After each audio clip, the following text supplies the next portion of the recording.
Hello दोस्तों, मैं आपका गाइड, आपका दोस्त अनुराग पांडे और आप देख रहे हैं हमारा यूट्यूब चैनल। प्रश्नों की श्रृंखला चल रही थी, ठीक है। तो प्रश्नों में 120 प्रश्न पिछले वीडियो में कंप्लीट हुआ है। आज हम 121 नंबर प्रश्न से शुरू करेंगे। तो आप वीडियो को लाइक, शेयर, कमेंट करना ना भूलें। साथ में चैनल को सब्सक्राइब जरूर करें और वीडियो को लास्ट तक जरूर देखें। इससे आपको फ़ायदा ये होगा कि आपके परीक्षा में इनसे बहुत सारे प्रश्न पूछे जा सकते हैं, जो कि आप आसानी से उनको सही कर सकते हैं। तो आइए शुरू करते हैं आज का वीडियो, जो कि यूपीएससी और स्टेट पीएससी के लिए खास करके महत्वपूर्ण है। साथ में जो अन्य परीक्षाएं हैं वो भी उनके लिए भी महत्वपूर्ण होगा, क्योंकि उनमें जो है पूछा जाता है किससे, पॉलिटी से संबंधित प्रश्न। ठीक है, तो शुरू करते हैं आज का वीडियो। तो पहला प्रश्न है आज का और 121 नंबर प्रश्न है। इसमें देखते हैं कि पहला है स्टेटमेंट कि संविधान के अनुसार संघ के लिए संसद में राष्ट्रपति और 2 सदन शामिल होंगे। बात तो सही है, ये सबको पता है कि राष्ट्रपति और 2 सदन मिलकर संसद का निर्माण करते हैं। ठीक है। अमेरिकी राष्ट्रपति संयुक्त राज्य कांग्रेस का घटक नहीं माना जाता है, ये भी बात सही है। तो दोनों ही स्टेटमेंट सही हैं। अब ये देखिए, इसमें 2 सदन कौन कौन से हैं। एक तो है लोकसभा और दूसरी है राज्यसभा। एक है जनता का सदन, नाम है जनता का सदन, और एक है राज्यों की परिषद या राज्य परिषद। ठीक है। ये दोनों नाम कब थे? ये दोनों नाम जो थे वो 1954 में थे। 1954 तक ये नाम निर्धारित थे दोनों के। ठीक है। लेकिन 1954 के बाद की स्थिति जब आती है तो ये तो 1954 तक रहे ये दोनों, लेकिन जब 1954 के बाद की स्थिति आती है तो ये नाम हो जाते हैं। ध्यान रखना है कि इनके नाम कब बदले गए, तो 1954 में बदले गए। ठीक है। या फिर स्टेटमेंट में 1954 तक राज्यसभा और लोकसभा का नाम क्रमशः राज्य परिषद और जनता का सदन हुआ करता था। ठीक है, इस तरीके से थोड़ा सा ध्यान रखना है। तो इसका सही उत्तर हो गया डी। ठीक है, चलिए देख लेते हैं इसकी व्याख्या क्या है। संघ के लिए एक संसद होगी जिसमें राष्ट्रपति और 2 सदनों को क्रमशः राज्यों की परिषद, वही चीज हमने बताया था, और लोगों की सभा या जनता के रूप में माना जाएगा। ठीक। अमेरिकी राष्ट्रपति को संयुक्त राज्य कांग्रेस का घटक नहीं माना जाता है। यहाँ पे कार्यकारी और विधायिका का अलगाव देखा जाता है। ठीक है। चलिए अगला प्रश्न देखने क्या है।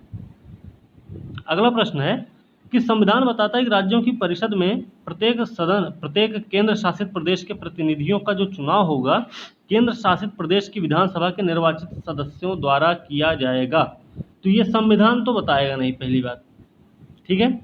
और दूसरी चीज, हर एक केंद्र शासित प्रदेश में विधानसभा है भी नहीं, ये भी आपको ध्यान रखना है।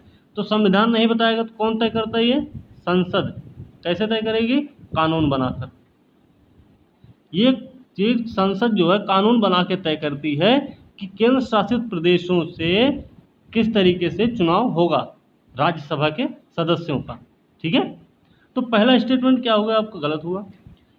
अब दूसरा स्टेटमेंट क्या है? राज्यसभा के सेवानिवृत्त जो मनोनीत सदस्य होते हैं वो अधिकतम ज़्यादा से ज़्यादा 3 बार ही पुनः नामांकन के लिए पात्र होते हैं। ऐसा है क्या? ये भी गलत है, ये कई बार हो सकते हैं। ठीक है। चलिए अब देखते हैं क्या है भाई। इसका सही उत्तर है डी, क्योंकि पूछा क्या गया था सी सही कौन सा है, तो दोनों ही गलत, इसलिए सही उत्तर हो गया डी। अब इसकी व्याख्या देखते हैं क्या है। व्याख्या है, संविधान बताता है कि राज्यों की परिषद प्रत्येक केंद्र शासित प्रदेश के प्रतिनिधियों को इस तरह से चुना जाएगा जैसा कि संसद कानून बनाएगी। संसद कानून बना के बताएगी कि किस तरीके से केंद्र शासित प्रदेशों के प्रतिनिधियों को राज्यसभा में चुना जाएगा। ठीक। पहला स्टेटमेंट इसलिए गलत हुआ। दूसरा क्यों गलत हुआ? क्योंकि रिटायर जो सेवानिवृत्त होने वाले सदस्य होंगे वो किसी भी समय पुनः चुनाव और नामांकन के लिए पात्र हो सकते हैं। ठीक है। तो दूसरा स्टेटमेंट इसलिए गलत हुआ। चलिए अगला प्रश्न देखते हैं क्या है। संविधान के अनुसार राज्यसभा के सदस्यों के पद का कार्यकाल 6 वर्ष निर्धारित किया जाता है। तो आपको बता दें इसमें कौन सा पहला स्टेटमेंट सही है? सबको पता है कि राज्यसभा के सदस्यों का कार्यकाल होता है 6 साल, लेकिन ये नहीं, यहाँ पे कंफ्यूज नहीं होना है कि वो संविधान के अनुसार है या फिर किसी और के अनुसार। तो यहाँ हम बताएं कि संविधान के अनुसार नहीं है, ये संसद के अनुसार रहेगा। ठीक है, संसद के अनुसार। ठीक, पहला स्टेटमेंट क्या हुआ, गलत। दूसरा क्यों क्या है कि प्राधिकरण है, संसद प्राधिकरण है, लेकिन फिर भी संसद ने संसद की सदस्यता के लिए कोई अतिरिक्त योग्यता नहीं रखी है। ऐसा भी है क्या? अतिरिक्त योग्यता है, कौन सी है? जन प्रतिनिधित्व अधिनियम, जन प्रतिनिधित्व अधिनियम 1951। अब तो दूसरा स्टेटमेंट भी आपका यहाँ गलत हो गया। ठीक है, अब जन प्रतिनिधित्व जो अधिनियम 1951 है, उनमें संसद की सदस्यता क्या है, ये आप ध्यान रखिए। क्या नाम है? जन प्रतिनिधित्व अधिनियम 1951। क्या क्या है? संसद के सदस्यों के बारे में योग्यता अयोग्यता दोनों निश्चित की गई। तो क्या क्या है योग्यता? योग्यता है कि अपने निर्वाचित क्षेत्र का पंजीकृत मतदाता होना चाहिए, 1951 में ऐसा कहा गया है जनप्रतिनिधि अधिनियम।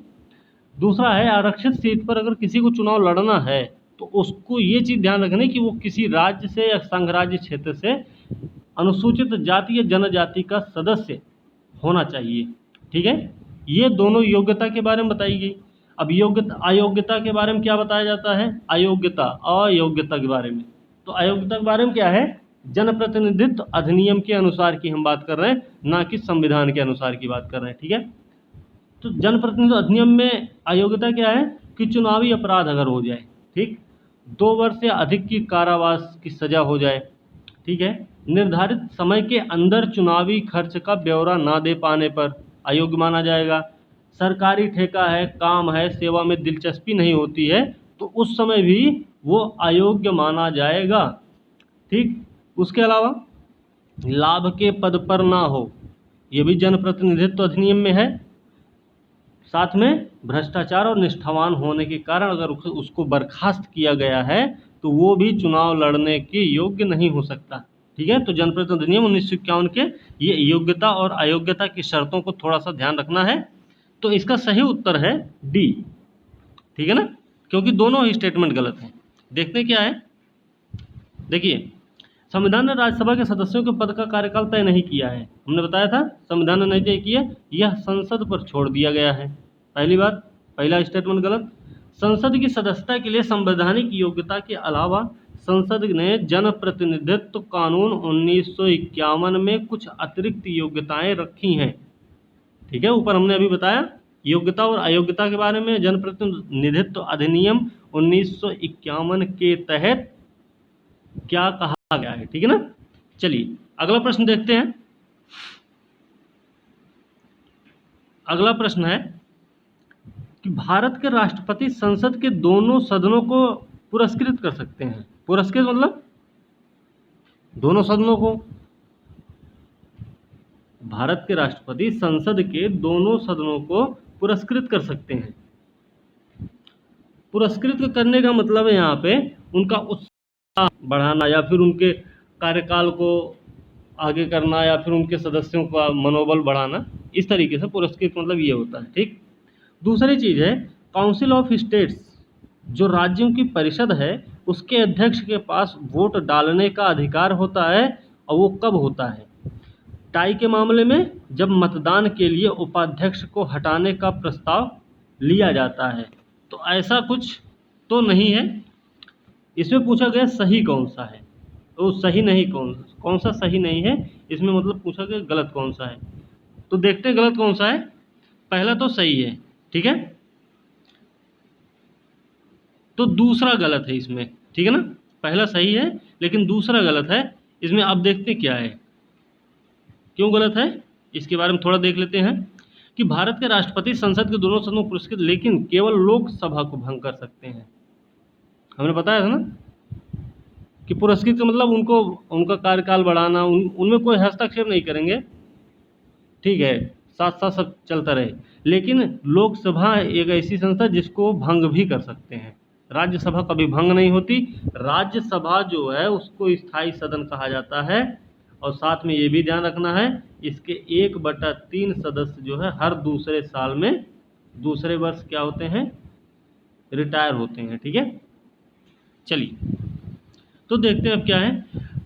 अब सभापति को बोलने का अधिकार होगा और अन्यथा कार्यवाही में भाग लेने के लिए राज्य मंत्रिपरिषद, जबकि उन्हें कार्यालय से उपाध्यक्ष को हटाने का कोई भी प्रस्ताव परिषद में विचाराधीन है, लेकिन इसमें कुछ भी नहीं है, अनुच्छेद 100 में कहा गया है। ठीक है, इस तरह का अगर प्रस्ताव लाना है तो उसमें कार्रवाई के दौरान किसी भी अन्य मामले में वोट देने का हकदार नहीं होगा ये। ठीक है ना, अगर उपाध्यक्ष की बात होती है तो उस मामले में अध्यक्ष के पास ऐसा कुछ नहीं है, ध्यान रखना है। बाकी मंत्रिपरिषद की अगर बात आती है तो उसमें वो भाग ले सकते हैं। ठीक है, तो आपको बात समझ में आ गई होगी। चलिए अगला प्रश्न देखते हैं क्या है। प्रश्न नंबर 125, संविधान संसद के दोनों सदनों के लिए आम मतलब सचिवीय कर्मचारी पदों के निर्माण की एक सख्त रोकथाम के लिए प्रदान करता है, ऐसा कुछ है। देखते हैं पहले आगे। सदनों की संयुक्त बैठक के दौरान अध्यक्ष या अध्यक्ष जो होता है वो वोटों की समानता के मामले में एक निर्णायक मत का प्रयोग करते हैं, तो ये तो बात सही है। तो दूसरा स्टेटमेंट आपका तो सही है। पहला स्टेटमेंट भी आपका सही नहीं है, पहला गलत है आपका। ठीक है, अब देखते हैं पहला क्यों गलत है।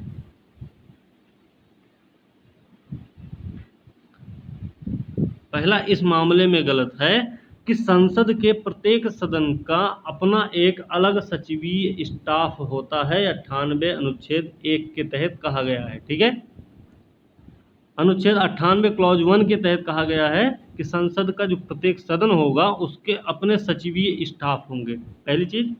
दूसरी चीज है कि बशर्ते कि संसद में के दोनों सदनों में आम पदों के सृजन को रोकने के रूप में इस खंड में कुछ भी नहीं लगाया जाएगा। ठीक है, जो अन्य आम पदों का सृजन होता है उनको रोकने के रूप में इसमें कुछ अलग से नहीं है, बस ऐसे ही है। ठीक है, आगे है अनुच्छेद 100 क्लॉज 1। ये क्या है, इसमें कहा गया है कि अन्यथा उपलब्ध कराए गए अनुसार क्या है कि सदन के किसी भी सदन या संयुक्त बैठक में सभी प्रश्न अध्यक्ष या अध्यक्ष के रूप में कार्य करने वाले या अध्यक्ष के अलावा उपस्थित और मतदान के अधिकांश सदस्यों द्वारा निर्धारित किए जाएंगे। किसके द्वारा, अध्यक्ष निर्धारित करेंगे। अध्यक्ष नहीं है तो उनके अध्यक्ष के अलावा कोई और उपस्थित है और मतदान के सदस्य हैं, इनके द्वारा ये निर्धारित किया जाता है, अनुच्छेद 100 के अनुसार बताया गया। ठीक, अध्यक्ष या अध्यक्ष और इस तरह के रूप में कार्य करने वाला व्यक्ति पहली बार में वोट नहीं करता, ये आपको भी पता है। लेकिन वोटों की समानता के मामले में क्या होता है, जब टाई का मामला आता है उस स्थिति में अध्यक्ष जो है अपना मत देता है और उसका मत जो होता है वो निर्णायक मत होता है। ठीक है, चलिए तो दूसरा स्टेटमेंट इसलिए सही हो गया। अगला प्रश्न देखने क्या है। अगला प्रश्न है सदन के कार्यभार के व्यवसाय मतलब कार्यभार के स्थगन प्रस्ताव के अधिकार के संबंध में निम्नलिखित कथनों पर विचार करना है। तो यह एक ऐसा मामला उठाना चाहिए जो निश्चित तथ्यात्मक, जरूरी और सार्वजनिक महत्व का हो, बात सही है। यह एक से अधिक मामलों को कवर नहीं करना चाहिए। इसे अदालत द्वारा किसी भी मामले से निपटना नहीं चाहिए। तो अदालत में संसद की कार्यवाही को अदालत में क्या किया जाता है, चुनौती नहीं दी जा सकती है, ये भाई बात आपको पता है। तो पहला तीसरा आपका सही है मेरे हिसाब से। बाकी देखते हैं, इसके तीनों स्टेटमेंट सही हैं। ठीक है, अब तीनों स्टेटमेंट सही हैं तो देखते हैं क्या है इसमें। स्थगन प्रस्ताव संसद में तत्काल सार्वजनिक महत्व के एक निश्चित मामले पर सदन का ध्यान आकर्षित करने के लिए पेश किया जाता है। जो स्थगन प्रस्ताव होता है वो क्यों पेश किया जाता है, क्योंकि वो किसी सार्वजनिक जो तत्काल में सार्वजनिक महत्व होता है उसके एक निश्चित मामले पर सदन का ध्यान आकर्षित करने के लिए होता है। ऐसे ठीक, यह एक ऐसा मामला होता है जो निश्चित होता है, तथ्यात्मक, जरूरी और सार्वजनिक महत्व का होता है। ठीक है, स्थगन प्रस्ताव इस मामले में होता है, तो ध्यान रखना है इसको, निश्चित, तथ्यात्मक, जरूरी और सार्वजनिक महत्व का होना चाहिए। ठीक, यह एक से अधिक मामलों को कवर नहीं करता है, सही है। इसे अदालत द्वारा किसी भी मामले से निपटना नहीं चाहिए, सही है, हमने बताया था।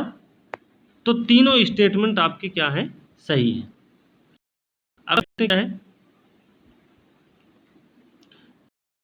कथनों पर विचार करना।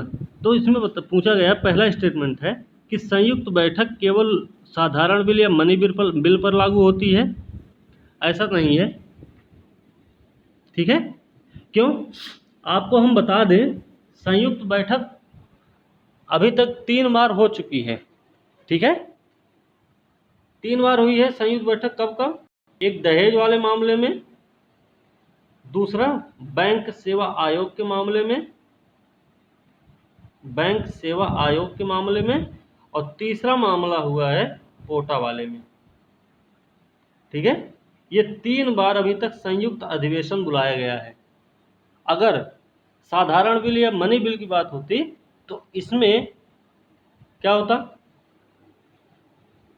ठीक है ना। तो ये चीजें हैं। चलिए, दूसरा स्टेटमेंट क्या है कि राज्यसभा के सभापति जो होते हैं अध्यक्ष की अनुपस्थिति में संयुक्त बैठक की अध्यक्षता करते हैं। ऐसा नहीं है, उसकी अध्यक्षता लोकसभा अध्यक्ष करते हैं। अगर वो अनुपस्थित हैं तो उस मौके पे राष्ट्रपति महोदय क्या करते हैं, उनके बीच से किसी को चुनते हैं कि आप इसकी अध्यक्षता करें, ठीक है ना। इस स्थिति को ध्यान में रखना है। चलिए देखते हैं। तो दोनों ही स्टेटमेंट इस हिसाब से तो गलत लग रहे हैं। देखते हैं बहरहाल, दोनों ही स्टेटमेंट गलत है, ठीक है। तो इसका सही उत्तर हो गया सी। क्यों? क्योंकि दोनों ही स्टेटमेंट आपके गलत है। तो संयुक्त बैठक कब हुई है ये आपको पता हो गया, 3 मामलों में हुआ अभी तक, दहेज, मनी, ये बैंक सेवा आयोग और कोटा के मामले में, ठीक है। ये चीज़ आपको ध्यान में रखनी है।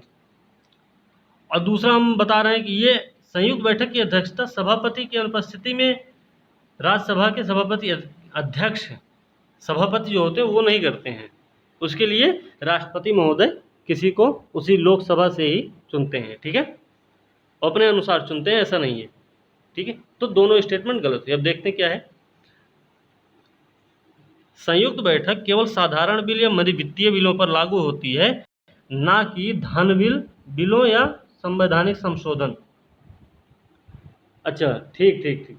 तो संयुक्त बैठक जो है वो आपके साधारण बिल या वित्तीय बिल पे लागू होगी, ना कि धन बिल या संवैधानिक संशोधन पे, ठीक है, पहली चीज। और दूसरी चीज है, यदि अध्यक्ष और उपाध्यक्ष एक संयुक्त बैठक से अनुपस्थित रहते तो राज्यसभा के उप सभापति जो होते हैं वो अध्यक्षता करते हैं, ठीक।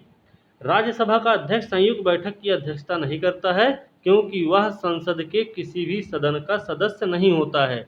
उपराष्ट्रपति ही होते राज्यसभा के पदेन सभापति।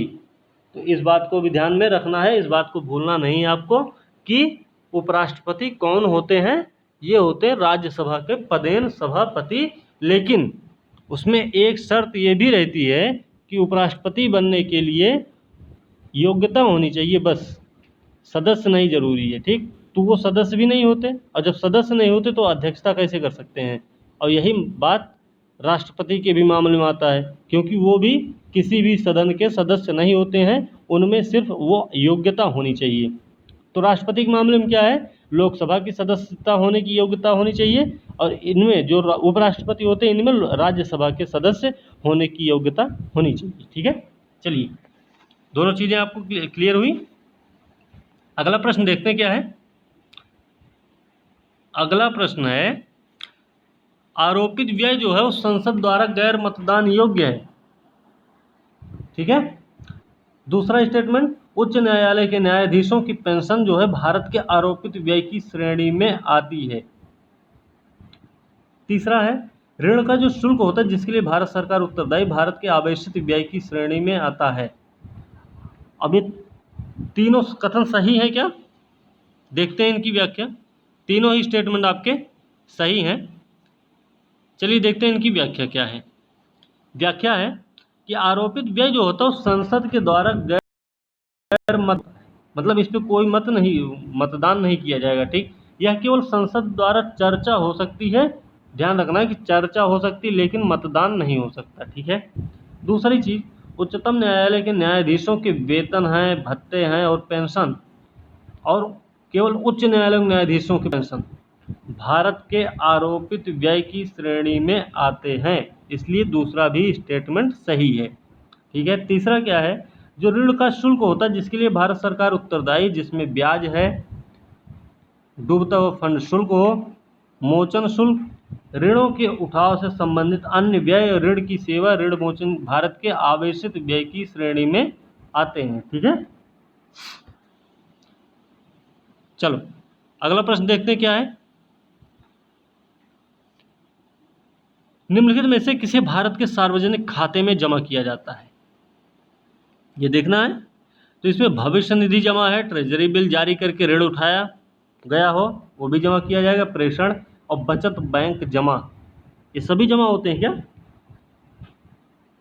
हमें दूसरे पे डाउट है, बाकी 1, 3, 4 सही लग रहा हमारे हिसाब से इसका सही उत्तर बी होना चाहिए। वैसे देखते हैं इसका सही उत्तर इसका बी है। ठीक है, अब ये कैसे है इसको भी देख लेते हैं। सही क्यों है भाई? भारत का जो सार्वजनिक खाता होता है भारत सरकार की ओर से या उसके द्वारा प्राप्त सभी अन्य सार्वजनिक धन जो भारत में समेकित कोष में जमा किए गए अन्य लोगों के अलावा होते हैं को भारत के सार्वजनिक खाते में जमा किया जाएगा। इसमें भविष्य निधि जमा, न्यायिक जमा, ध्यान रखना है, बचत बैंक जमा, विभागीय जमा और प्रेषण को शामिल किया जाता है। इसमें किसको किसको शामिल किया जा रहा है, ध्यान से सुनना है और ध्यान देना इस पर कि भविष्य निधि जमा को जमा, न्यायिक जमा, बचत बैंक, विभागीय जमा, प्रेषण, इन सबको शामिल किया जाता है भारत के सार्वजनिक खाते के अंतर्गत। ठीक है, चलिए तो दूसरा स्टेटमेंट क्यों गलत था? दूसरा स्टेटमेंट गलत था क्योंकि यहाँ पे एक चीज़ और बोली गई है, भारत में समेकित कोष में जमा किए गए अन्य लोगों के अलावा, जो अन्य लोग जमा करते हैं उनके अलावा सबको भारत के सार्वजनिक खाते में जमा किया जाता है। तो ट्रेजरी जो बिल होती है वो अन्य लोगों के वो ठीक है, तो वो जो ट्रेजरी बिल है वो ऐसे नहीं होता, वो किसी न किसी के द्वारा जमा किया जाता है। ठीक है, चलिए प्रश्न नंबर है 130। अब इसमें क्या है ये भी देख लेते हैं। भारत के आकस्मिकता कोष इमरजेंसी फंड संदर्भ में निम्नलिखित कथनों पर विचार करना है। तो इस फंड को राष्ट्रपति के निपटान में रखा गया है और वह अप्रत्याशित व्यय को पूरा करने के लिए इससे आगे बढ़ सकता है। ये बात आपको समझ में आनी चाहिए कि भारत के जो आकस्मिकता कोष है या राज्य की आकस्मिकता कोष है, इन दोनों पे राष्ट्रपति और राज्यपाल क्या करते हैं, इनमें अपना यहाँ से ये किसी अन्य खर्च के लिए, अतिरिक्त खर्च के लिए यहाँ से पैसा निकालते हैं, ले सकते हैं, ऐसा है। तो ये पहला स्टेटमेंट क्या हुआ, सही है। दूसरा स्टेटमेंट है कि इस निधि में समय समय पर कानून द्वारा निर्धारित राशि का भुगतान किया जाता है, यह भी बात सही है। ठीक है ना। और जब ये दोनों स्टेटमेंट सही हैं, पूछा क्या गया है कि इसमें से गलत कौन सा है, तो सही है दोनों, तो सही उत्तर हो जाएगा डी। ठीक है, चलिए इसकी व्याख्या देख लेते हैं क्या है। देखिए आकस्मिकता निधि है तो इसको राष्ट्रपति के निपटान में रखा है, मतलब राष्ट्रपति के उसमें है, और वह अप्रत्याशित व्यय को पूरा करने के लिए इससे आगे बढ़ सकता है। ठीक है, तो अप्रत्याशित व्यय को पूरा करने के लिए राष्ट्रपति क्या करते हैं, वहाँ से पैसा ले सकते हैं। ठीक है। दूसरी चीज़, संविधान ने भारत की आकस्मिक निधि की स्थापना के लिए संसद को अधिकृत किया है। संविधान ने भारत की आकस्मिक निधि की स्थापना के लिए संसद को अधिकृत किया है, जिसमें कानून के द्वारा निर्धारित राशियों का समय समय पर भुगतान किया जाता है। ये बात आपको समझ में आई। चलिए अगला प्रश्न देखते हैं। अगला प्रश्न है प्रश्न नंबर 130। क्या है, इसको देख लेते हैं। निम्नलिखित कथनों पर विचार करना है। ठीक है। तो पहला स्टेटमेंट है कि संयुक्त राष्ट्र सुरक्षा परिषद के गैर स्थायी सदस्यों को 5 साल के लिए चुना जाता है। ऐसा है क्या, 5 साल के लिए चुना जाता है? नहीं। ठीक है, तो ये गलत हुआ पहला स्टेटमेंट। दूसरा है कि भारत अब तक सुरक्षा परिषद का कभी भी स्थायी सदस्य नहीं रहा है। स्थायी का मतलब यहाँ पे गलत हुआ है, मिस्टेक हमसे हो गई, गलती हो गई है, ये गैर स्थायी की बात हो रही है यहाँ पे। ठीक है, तो भारत अब तक सुरक्षा परिषद का कभी भी गैर स्थायी सदस्य नहीं रहा है। बात सही है कि गलत है? गलत है, क्योंकि यह प्रश्न क्यों आया? यह करंट अफेयर से संबंधित, समसामयिक घटनाक्रम से संबंधित है। तो आपको ये भी ध्यान रखना है कि अभी अभी भारत को फिर से इसमें गैर स्थायी सदस्य के रूप में शामिल किया गया है, ठीक है। और कार्यकाल कितना होता है ये आप लोग हमें बताएंगे, और भारत को अभी तक कितनी बार चुना गया है इसमें, तो ये भी ध्यान रखना है। अब देखते हैं, भारत को 2021-22 के लिए सुरक्षा परिषद की गैर स्थायी सीट के लिए चुना गया है। बात ध्यान रखनी है कि 2021-22 के लिए भी चुना गया है। गैर स्थायी सदस्यों का चुनाव होता है वो 2 साल के लिए, इसलिए हर साल महासभा क्या करते, कुल 10 में से 5 गैर स्थायी सदस्यों का चुनाव करती है। हर साल चुनाव होता है 10 में से 5 सीटों का, ठीक है। 5 स्थायी और 5 गैर स्थायी, ठीक है। और भारत इससे पहले कितनी बार रहा देखिए, 51, 50, 51, 67, 68, 72, 73, 77, 78, 84, 85, 91, 92 और 11, 12। कितनी बार हुआ? गोला गिनिए, 1, 2, 3, 4, 5, 6, 7, 8। कुल मिला के भारत को अभी तक 8 बार टोटल चुना जा चुका है, ठीक है। अगर प्रश्न में स्टेटमेंट के रूप में आए कि 2021-22 के अलावा भारत को अभी तक सुरक्षा परिषद में गैर स्थायी सदस्य के रूप में 7 बार चुना गया है, तो स्टेटमेंट सही माना जाएगा। अगर स्टेटमेंट ये भी आए कि भारत को अभी तक 2021-22 तक कुल 8 बार गैर स्थायी सदस्य के रूप में सुरक्षा परिषद में चुना गया है, तो स्टेटमेंट ये भी सही माना जाएगा, ठीक है। चलिए, तो आप ये समझ गए कि कितनी बार हुआ? अभी तक 8 बार किया गया है और 2 साल के लिए चुना जाता है, ठीक है। सॉरी, तुलनी महोत्सव है। तुलनी एक महोत्सव है, करंट अफेयर समसामयिक घटनाक्रम से प्रश्न है ये अभी। तो ये दोनों किसके द्वारा मनाए जाते हैं? तुलनी महोत्सव सुमी जनजाति के द्वारा मनाए जाते हैं, ठीक है। इसमें उत्तर दिख गया था, हो सकता है कि आप लोगों को भी लगे कि ये तो देख के बताए हैं। चलिए, तो तुलनी जो महोत्सव है वो क्या है? बिरादरी मतलब भाईचारा, एकजुटता, साझेदारी और एकता का प्रतीक है। तो ध्यान रखना, तुलनी जो महोत्सव है वो बिरादरी मतलब भाईचारा, एकजुटता, साझेदारी और एकता का प्रतीक है, जो केवल सुमी समुदाय के बीच ही नहीं बल्कि पूरे नागों के बीच में भी मनाया। नागों मतलब नागालैंड के निवासियों को बोला जा रहा है यहाँ पे। तो उन पूरे नागा समुदाय के बीच में भी मनाया जाता है, ये सिर्फ सूमी समुदाय के बीच में ही नहीं मनाया जाता, ठीक है। ये किस लिए प्रसिद्ध है? भाईचारा, एकजुटता, साझेदारी और एकता का प्रतीक है, ठीक है। दूसरी चीज, सुमी जनजाति जो है वो नागालैंड में पाई जाती है, ये भी चीज आपको ध्यान रखना है। तो इससे दो प्रश्न तैयार हुए, एक तो सुमी जनजाति कहाँ पाई जाती है, और दूसरा तुलनी महोत्सव को कौन मनाता है या क्यों मनाया जाता है, ठीक है।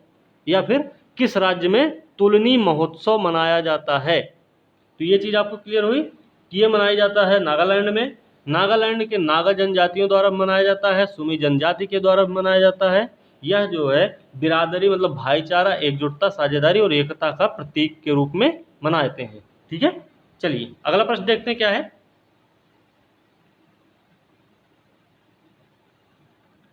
पीएम सर्वनिधि के संबंध में बताना है कौन सा कथन सही है। यह स्ट्रीट वेंडर्स को 10,000 तक का सस्ता लोन देने के लिए एक विशेष माइक्रो क्रेडिट सुविधा योजना है। तो ध्यान रखना है, स्ट्रीट वेंडर्स कौन? जो सब्जी वाले, फेरी वाले आते हैं, तो उनको 10,000 तक का सस्ता लोन दिया जाएगा इसके तहत, पीएम सर्वनिधि के तहत। ये विशेष माइक्रो क्रेडिट सुविधा है। बात सही है, गलत नहीं है ये, ठीक है। दूसरा स्टेटमेंट, इसे वित्त मंत्रालय के द्वारा लॉन्च किया गया है। इसमें हमें थोड़ा डाउट लग रहा है, लेकिन हो सकता है कि दूसरा भी स्टेटमेंट सही हो, देख लेते हैं। वैसे पहला ही स्टेटमेंट सही है, अब क्यों है आइए देख लेते हैं इसका। तो पहला स्टेटमेंट सही है, आवास और शहरी मामलों के मंत्रालय के द्वारा ऐसा किया गया, ठीक। तो घटना चक्र से समसामयिक घटनाक्रम से संबंधित प्रश्न है। आवास और शहरी मामलों के मंत्रालय के द्वारा पीएम सर्वनिधि योजना की शुरुआत की गई है। इसमें प्रधानमंत्री निधि बोलते हैं पूरा, या प्रधानमंत्री स्ट्रीट वेंडर की आत्मनिर्भर निधि योजना, क्या है, प्रधानमंत्री निधि या फिर प्रधानमंत्री स्ट्रीट वेंडर की आत्मनिर्भर निधि योजना।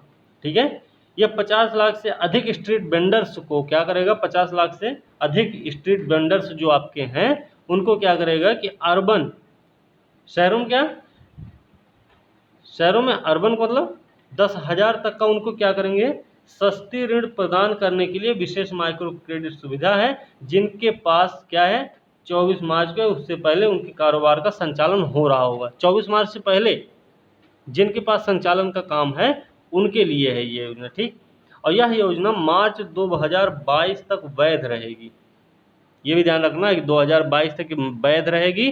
साथ में ये भी ध्यान रखना है कि 24 मार्च से पहले जिनके पास ये सब काम चल रहे हैं उन्हीं को दिया जाएगा। दूसरी चीज़, 50 लाख से अधिक स्ट्रीट वेंडर्स को इसमें फ़ायदा मिलेगा, उनको 10,000 तक का लोन दिया जाएगा, वो भी सस्ता ऋण उपलब्ध कराया जाएगा। दूसरी चीज़, अगली चीज़ है कि आवास और शहरी मामलों के मंत्रालय के द्वारा इसको शुरू किया गया। नाम, पूरा नाम है इसका प्रधानमंत्री स्ट्रीट वेंडर्स की आत्मनिर्भर निधि योजना।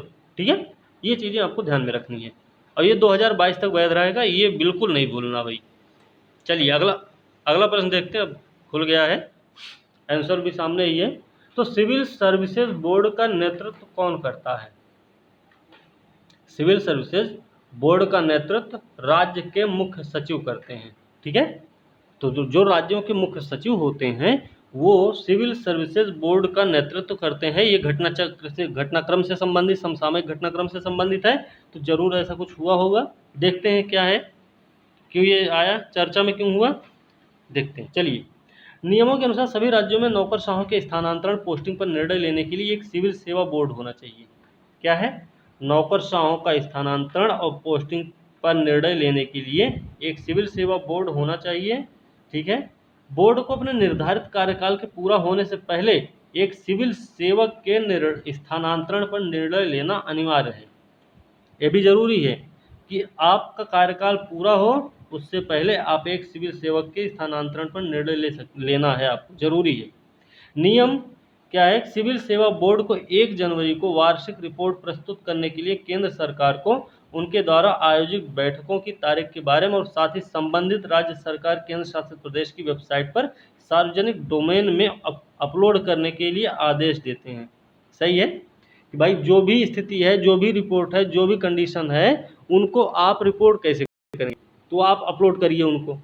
ठीक है, उनको बताना पड़ेगा। सिविल सेवा बोर्ड का नेतृत्व एक राज्य के मुख्य सचिव करते हैं। सही बात है, इसमें वरिष्ठतम अतिरिक्त मुख्य सचिव, अध्यक्ष, राजस्व बोर्ड, वित्तीय आयुक्त सदस्य के रूप में समकक्ष रैंक या स्थिति का उस समय अधिकारी कोई भी हो। इसके अलावा इसके सदस्य सचिव के रूप में राज्य सरकार में कार्मिक विभाग के प्रधान सचिव होते हैं। ठीक है, चलिए आगे भी है। आगे क्या है कि नौकरशाही को राजनीतिक हस्तक्षेप से बचाने के लिए, नौकरशाही को राजनीतिक हस्तक्षेप से बचाने के लिए और राजनीतिक आकाओं मतलब राजनीतिक नेताओं द्वारा सिविल सेवकों के लगातार स्थानांतरण को समाप्त करने के लिए सर्वोच्च न्यायालय ने 2013 में केंद्र और राज्यों को निर्देश दिया था कि वे नौकरशाहों के स्थानांतरण और पोस्टिंग पर विचार करने के लिए एक सिविल सेवा बोर्ड का गठन करें। तो 2013 में उच्चतम न्यायालय के आदेश के अनुसार कि जो ये सिविल सेवा के सदस्यों का स्थानांतरण, उनकी पोस्टिंग होती है, ये राजनीतिक नेताओं के हाथ में ना होके ये एक बोर्ड के हाथ में होना चाहिए और इसके लिए आप एक सिविल सेवा बोर्ड का गठन करें। ठीक है, वो दोनों लोगों से बोला गया, एक राज्य से भी बोला गया और केंद्र से भी बोला गया। चलिए अगला प्रश्न देखते हैं क्या है। ये है रूल ऑफ लॉ इंडेक्स, देख लेते हैं। तो रूल ऑफ लॉ इंडेक्स जो है वो संबंधित है विश्व न्याय परियोजना से, विश्व न्याय परियोजना से संबंधित है रूल ऑफ लॉ इंडेक्स। ये क्यों चर्चा में रहा ये देखते हैं। चर्चा में रहा वर्ल्ड जस्टिस प्रोजेक्ट है रूल ऑफ लॉ इंडेक्स, एक मात्रात्मक मूल्यांकन उपकरण है जो इस बात की विस्तृत और व्यापक तस्वीर पेश करने के लिए डिजाइन किया गया है कि किस हद तक, किस बात के को बताया गया है कि किस हद तक देश व्यवहार में कानून के शासन का पालन करते हैं। ठीक है, सूचकांक कानून के शासन के 8 आयामों, ध्यान रखना कि शासन के 8 आयामों पर डाटा प्रदान करता है ये। दूसरी, अब क्या क्या है उसमें, एक तो है सीमित सरकारी शक्तियां, दूसरा भ्रष्टाचार की अनुपस्थिति, आदेश और सुरक्षा, मौलिक अधिकार, खुली सरकार, ओपन गवर्नमेंट, विनियामक प्रवर्तन, नागरिक न्याय और आपराधिक न्याय। ठीक है, इन 8 आयामों पर डाटा प्रदान करता है कौन, कौन प्रदान करता है ये, आपका रूल ऑफ लॉ इंडेक्स जो है वर्ल्ड जस्टिस प्रोजेक्ट का एक मात्रात्मक मूल्यांकन क्या है, उपकरण है। ठीक है, चलिए अगला प्रश्न देखते हैं, प्रश्न नंबर 36, 136। अब है प्रश्न है अर्थशास्त्र से संबंधित। ठीक है, और ट्रेडिशनल में है, साथ में कुछ करंट से भी रिलेटेड होगा, देखते हैं। निम्नलिखित कथनों पर विचार करना और बताना कौन सा कथन सही नहीं, मतलब गलत कौन सा है बताना है। ठीक है, ये ध्यान रखना कि गलत कौन सा है, सही कौन सा है, ये बताना है। सामाजिक बहिष्कार एक उपाय है जो आने वाले वर्षों में गरीब और शेष रहने वाले कुछ समुदायों की अधिक संभावना का वर्णन करता है, सही बात है। ठीक है, दूसरा है कि प्रति व्यक्ति आय अमीर और गरीब के बीच असमानताओं को नहीं दर्शाती है, ये भी बात सही है। ठीक है, तो दोनों ही स्टेटमेंट आपके सही हैं, हमको बताना था गलत कौन सा है, तो गलत कोई है नहीं, तो इसका सही उत्तर हो जाएगा डी। चलिए देखते हैं, नहीं, पहला स्टेटमेंट इसका गलत है।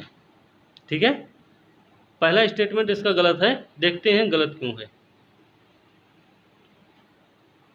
गरीबी के लिए भेद्यता एक उपाय है जो आने वाले वर्षों में कुछ समुदायों में बनने शेष रहने वाले व्यक्तियों की अधिक संभावना का वर्णन करता है। ध्यान रखना कि गरीबी के लिए जो भेद क्या है, ये एक उपाय है भेद्यता, कि इसमें बताया जाएगा कि जो आने वाले वर्षों में जो समुदाय हैं उनके बनने या शेष रहने वाले जो व्यक्ति हैं उनकी संभावना कैसी रहेगी। ठीक है, उनका वर्णन करता है। दूसरी चीज़ जो सामाजिक बहिष्कार है, इसके अनुसार कहा जाता है कि गरीबी को गरीबों के साथ ही अन्य गरीब लोगों के साथ, गरीबी को गरीबों के साथ ही अन्य गरीब लोगों के साथ रहने की दृष्टि से देखा जाना चाहिए, जिन्हें बेहतर परिवेश में बेहतर लोगों की सामाजिक समानता, जिन्हें बेहतर परिवेश में बेहतर लोगों की सामाजिक समानता का आनंद लेने से बाहर रखा गया है। ठीक है, ये बात आपको समझ में आई। तो जो पहला स्टेटमेंट था कि सामाजिक बहिष्कार का मतलब ये है कुछ समुदाय बने शेष रहने वाले इनकी संभावना का वर्णन करता है, तो वो जो चीज़ है वो है गरीबी के लिए जो भेद्यता का उपाय है उसके बारे में बताता है वो। ठीक है, इसलिए पहला स्टेटमेंट गलत हो गया था। अच्छा, प्रति व्यक्ति आय जो है देश की कुल आय होती है जो इसकी कुल जनसंख्या से विभाजित है। प्रति व्यक्ति आय अमीर और गरीब के बीच असमानताओं को नहीं दर्शा पाती है। ठीक है, तो इसलिए दूसरा स्टेटमेंट सही हुआ और पहला स्टेटमेंट गलत हो गया, इसको थोड़ा ध्यान से देखना है। चलिए कोई दिक्कत नहीं। निम्नलिखित कथनों पर विचार करना है। ठीक है, बताना है कौन सा कथन सही है। अब देखते हैं, स्टैंडर्ड ऑफ लिविंग बहुआयामी गरीबी सूचकांक के द्वारा उपयोग किया जाने वाले 3 आयामों में से एक है स्टैंडर्ड ऑफ लिविंग। ठीक है, सही है। स्टैंडर्ड ऑफ लिविंग का मतलब है आपके रहने का लेवल, आपके जो रहने का स्तर है वो कैसा है। ठीक है, कोई 1 रुपये में गुजारा करता है, कोई 100 रुपये में गुजारा करता है, ये है चीज़। ठीक है ना, तो ये होती स्टैंडर्ड ऑफ लिविंग। चलिए, तो पहला स्टेटमेंट तो सही हुआ, उन 3 में से एक ये है। वैश्विक बहुआयामी गरीबी सूचकांक 2010 में विश्व बैंक द्वारा विकसित किया गया था। तो गरीबी सूचकांक विश्व बैंक द्वारा विकसित किया गया है, नहीं, देखते हैं किसने विकसित किया है। आइए देखिए, मल्टी पॉवर्टी इंडेक्स के द्वारा उपयोग किए जाने वाले क्या, स्वास्थ्य, शिक्षा और जीवन स्तर 3 आयाम है मल्टी पॉवर्टी इंडेक्स के लिए। ठीक है ना, इसमें क्या है, बहुआयामी गरीबी सूचकांक हिंदी में बोलते हैं इसको, ठीक है। तो बहुआयामी गरीबी सूचकांक के द्वारा 3 चीज़ों का उपयोग किया जाता है, स्वास्थ्य, शिक्षा और जीवन का स्तर, ठीक है। इसलिए पहला स्टेटमेंट सही हुआ। दूसरा है वैश्विक एमपीआई को 2010 में ऑक्सफोर्ड विश्वविद्यालय में ऑक्सफोर्ड गरीबी मानव विकास पहल OPHI के द्वारा ऑक्सफोर्ड गरीबी और मानव विकास पहल के द्वारा विकसित किया गया था और प्रमुख मानव विकास रिपोर्ट के लिए संयुक्त राष्ट्र विकास UNDP करता है। आपको ये चीज़ पता होनी चाहिए कि UNDP के द्वारा मानव विकास रिपोर्ट जारी की जाती है, ठीक है। विश्व बैंक नहीं करता। 2010 में ऑक्सफोर्ड यूनिवर्सिटी ने किया था, ऑक्सफोर्ड यूनिवर्सिटी ने किया था, उसका नाम क्या था, ऑक्सफोर्ड गरीबी और मानव विकास पहल के रूप में, ठीक है। विश्व बैंक का इसमें कोई नहीं था कुछ, ठीक। और दूसरी चीज़ है, इस समय जो मानव विकास रिपोर्ट प्रमुख रूप से जारी करती है वो कौन, UNDP के द्वारा किया जाता है, ठीक है ना। चलिए अगला प्रश्न देख लेते हैं क्या है।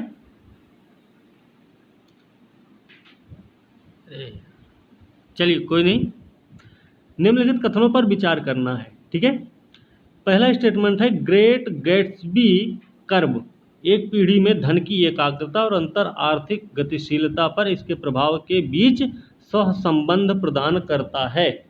बात सही है कि ग्रेट गैट्सबी कर्व जो होता है वो एक पीढ़ी में धन की एकाग्रता और अंतर आर्थिक गतिशीलता पर इसके प्रभाव के बीच सहसंबंध प्रदान करता है, ठीक है। दूसरा स्टेटमेंट है कि प्रति व्यक्ति सकल राष्ट्रीय जो आय होती है मानव विकास सूचकांक की गणना में प्रयुक्त संकेतकों में से एक है, ठीक है। तो प्रति व्यक्ति सकल राष्ट्रीय आय मानव विकास सूचकांक की गणना में प्रयुक्त संकेतकों में से एक है, तो ये भी स्टेटमेंट आपका सही हुआ। चलिए देखते हैं इसकी व्याख्या क्या है। ग्रेट, इसी नाम से इसको याद रखना कि ग्रेट गैट्सबी ऑफ कर्व नाम है इसका। ये क्या करता है, एक पीढ़ी में धन की एकाग्रता और अंतर आर्थिक गतिशीलता पर इसके प्रभाव के बीच सहसंबंध प्रदान करता है।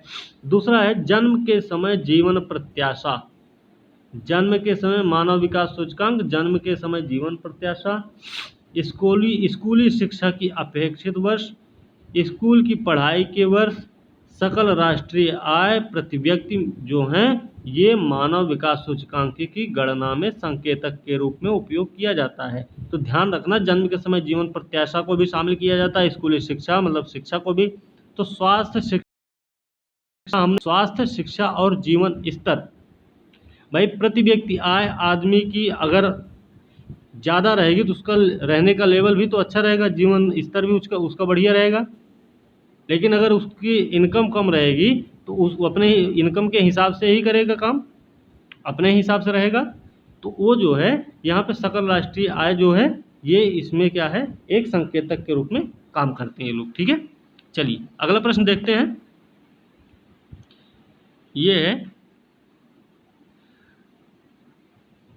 देश के GVA ग्रॉस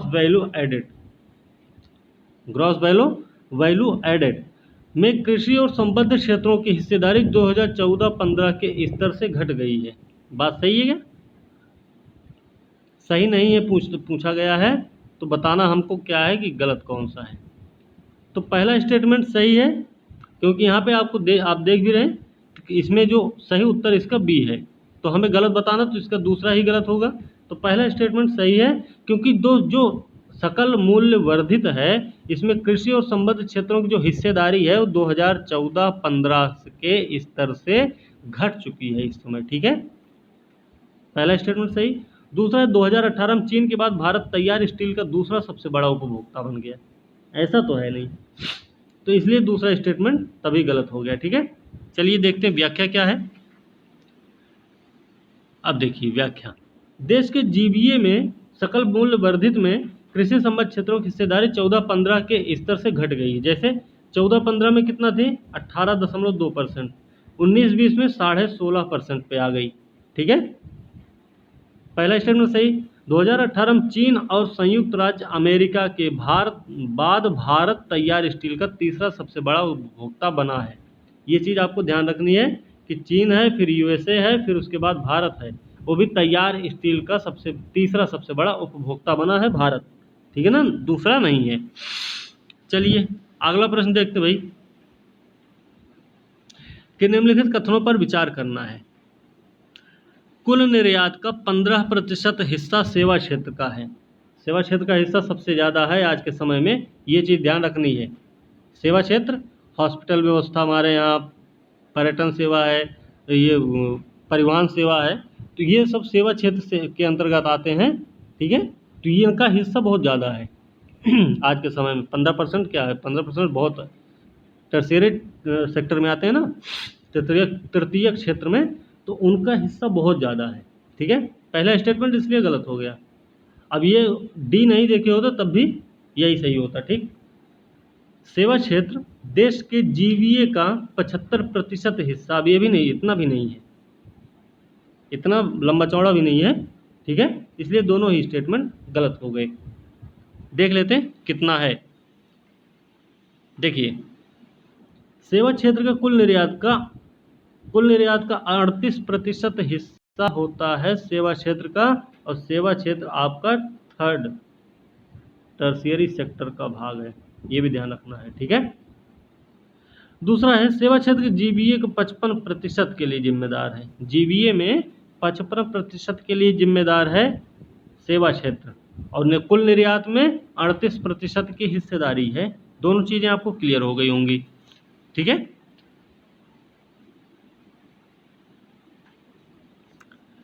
चलिए एक दो प्रश्न और हो जाए।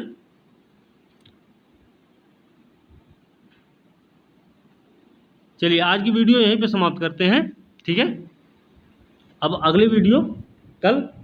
आज जो है कितना प्रश्न पूरा हुआ, 20 प्रश्न कंप्लीट हुए हैं आज। ठीक है, थोड़ा सा अब जल्दी करेंगे, थोड़ा सा स्पीड और बढ़ाएंगे, जिससे कि एक दिन में कम से कम 25 से 30 प्रश्न कवर हों। ठीक है ना, इसलिए अब थोड़ा सा तेज स्पीड में काम करेंगे ताकि आप लोगों को भी सुविधा होगी। ठीक है ना, चलिए आज का वीडियो हम समाप्त करते हैं, फिर अब कल मिलेंगे अगली वीडियो के साथ। तब तक के लिए धन्यवाद।